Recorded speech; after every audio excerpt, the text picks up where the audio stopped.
प्रथम अध्याय। चलिए। धृतराष्ट्र कहने लगे, सुन संजय श्रीमान, कुरुक्षेत्र की भूमि में क्या कुछ होत सुजान, पांडु सुत और सुत मेरे, गए युद्ध के हेत वीर बुद्ध के फेरे, दिव्य चक्षु और छौत्र के करे कर गए व्यास प्रदान, धर्म क्षेत्र की भूमि का बेजर करो बखान। पहला अध्याय विषाद योग, इसका नाम है विषाद योग।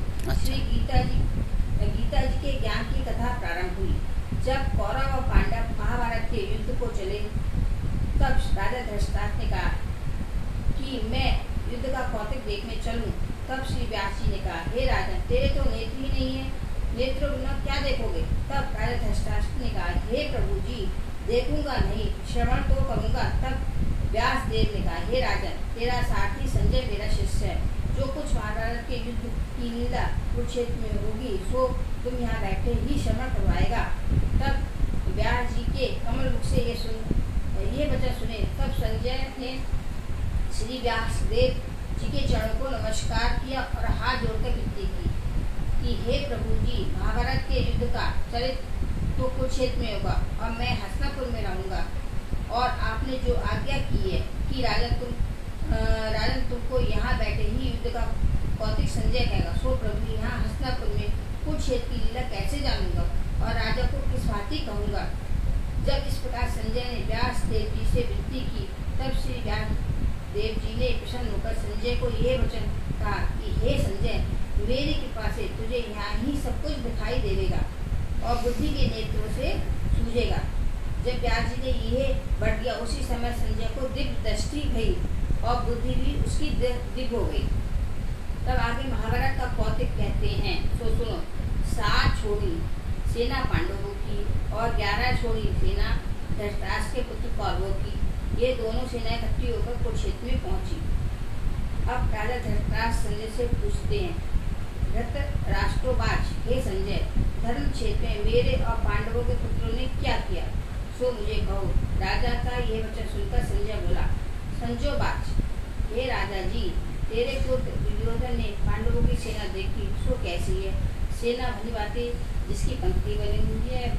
उन पांडवों की सेना को देखकर राजा दुर्योधन ने अपने गुरु द्रोणाचार्य के निकट जाकर ये विनती की, हे आचार्य जी, देखो तो पांडवों की सेना का समूह और सेना की कैसे भली भांति पंक्ति बनी हुई है, और द्रुपद का पुत्र धृष्टद्युम्न जो तुम्हारा शिष्य है कैसा बुद्धिमान है, इसने पांडवों की सेना की पंक्ति ऐसी भली भांति बनाई है।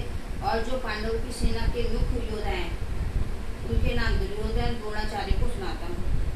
इस सेना में बड़े बड़े धनुषधारी अर्जुन, भीमसेन, राजा युद्धुधन, राजा विराट, राजा द्रुपद, महारथी धृष्टकेतु, चकितान और बड़ा बलवान काशी का राजा, और पराजित कुंती भोज, मनुष्यों में श्रेष्ठ मैव्यू धामन्यु, और विक्रांत बड़ा बलवान उत्तम जी, सुभद्रा का पुत्र अभिमन्यु, और द्रौपदी के सभी बेटे महारथी हैं। अब दुर्योधन अपनी सेना के प्रमुख योद्धा के नाम और प्रमाण सुनाता है। हे आचार्य, अब मेरी सेना के मुख्य योद्धा हैं ब्राह्मणों में श्रेष्ठ द्रोणाचार्य जी, इनके नाम सुनो। प्रथम विकर्ण, सोमदत्त और जयद्रथ, इससे आदि लेकर और भी योद्धा हैं। और आप और भीम जी, कर्ण, कृपाचार्य जी, समितजन, अश्वत्थामा, जिन्होंने मेरे निमित्त अपना जीवन त्याग दिया और अनेक प्रकार के शास्त्र धारण हारे हुए हैं, युद्ध करने को बड़े प्रवीण और चतुर है।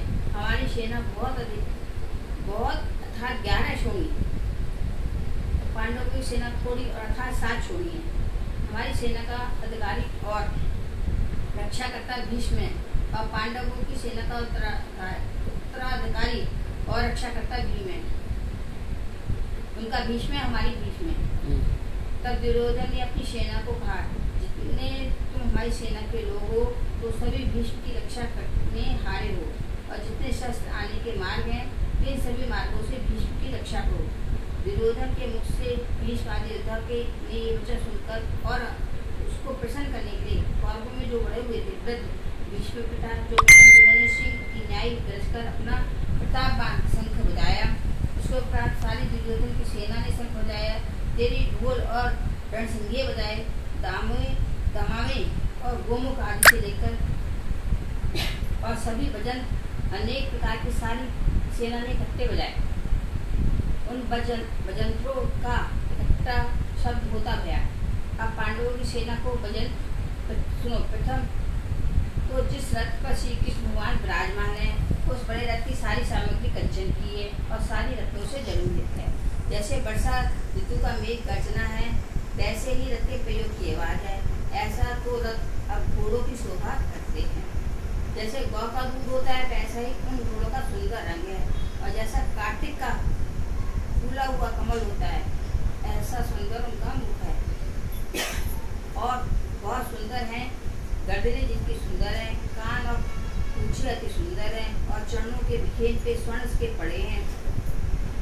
ये उन घोड़ों की शोभा है। ऐसे सुंदर रथ पर सारथी भक्त वत्सल सत्य स्वरूप आनंद मूर्ति श्री कृष्ण भगवान जी विराजमान है। तो सुंदर उसका वर्णन है। और योद्धा के स्थान पर अर्जुन भक्त विराजमान है। उन्होंने भी दिव्य शंख बजाए। प्रथम ऋषिकेश श्री कृष्ण भगवान ने अपना शंख जन्यामी शंख बजाया और देवदत्त नामी शंख अर्जुन ने बजाया और कौंडर नामी शंख भीमसेन ने बजाया। और जो सो भीमसेन कैसा है जिसका उदर बड़ा है और कमर भी बड़ी है। और अनंत विजय नामी शंख कुंती पुत्र राजा युधिष्ठिर ने बजाया और सुघोष नामी शंख नकुल ने बजाया। मणि पुष्प नामी शंख सहदेव ने बजाया। बड़े धनुर्धारी काशीराज ने भी शंख बजाया और महारथी शंख धृष्टद्युम्न ने और राजा विराट ने भी बजाए। और अजिति सत्य की यादव द्रुपद और द्रौपदी के पुत्रों ने भी शंख बजाए। और जितने पांडवों की सेना के राजे थे सबने शंख बजाए। और सुभद्रा के पुत्र महाभाऊ अभिमन्यु ने भी शंख बजाया। इन सबने अपने अपने भिन्न भिन्न शंख बजाए। उन शंखों का शब्द सुनकर धृतराष्ट्र के पुत्रों के हृदय विलीन हुए और फट गए। धरती और आकाश शब्दों से भर गए। इसके उपरांत धृतराष्ट्र के पुत्रों की सेना अर्जुन ने देखी। तब दोनों ओर से सेना के शस्त्र चलने लगी। तब अपना धनुष सिर ऊपर फेर कर अर्जुन ने पांडव ऋषि के श्री कृष्ण भगवान जी से बोलता गया, हे अयुच्युत अविनाशी पुरुष जी, मेरा रथ दोनों सेनाओं के बीच ले जाकर खड़ा करो।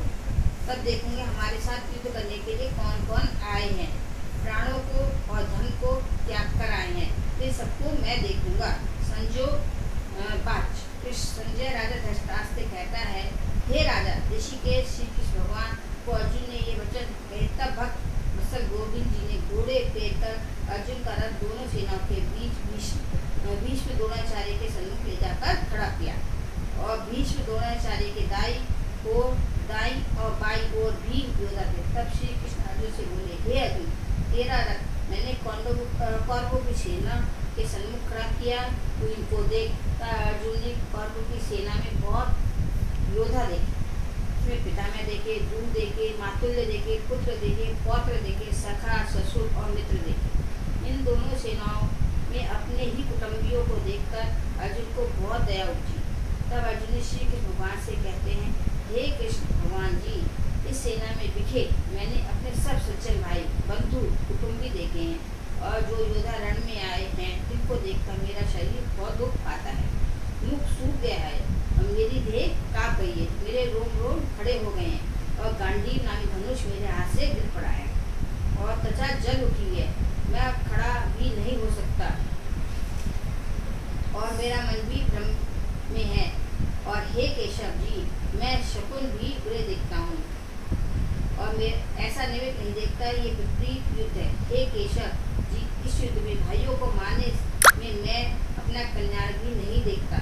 हे केशव जी, मैं अपनी जय भी नहीं देखता और मुझको राजा की वांछा भी और ना सुख की है। ना राजा की वांछा नहीं और ना ही सुख की है। हे गोविंद जी, राज्य किस काम का और राज के भोग किस काम के? जिनके निमित्त राज लेना है वह कुटुंब को योद्धा लोग प्राण धन का त्याग युद्ध निमित्त खड़े हैं। सो ये कौन कौन हैं? गुरु पितामह हैं, पुत्र हैं, ताए हैं, ससुर हैं, मामे हैं और साले हैं। कुड़म है। हे मधुसूदन जी, इनको मारने से मुझे को इच्छा नहीं, इन पर मुझको बहुत दया आती है। हे धरती के धारण हारे श्री कृष्ण भगवान जी, मैं इनको मार कर त्रैलोक का राज पाऊँ तो भी ना मारूंगा। भूमि के पुत्र की बात तो क्या। हे जनार्दन जी, धृतराष्ट्र के पुत्रों को मारने से हमारा कल्याण नहीं किंतु विपरीत होगा।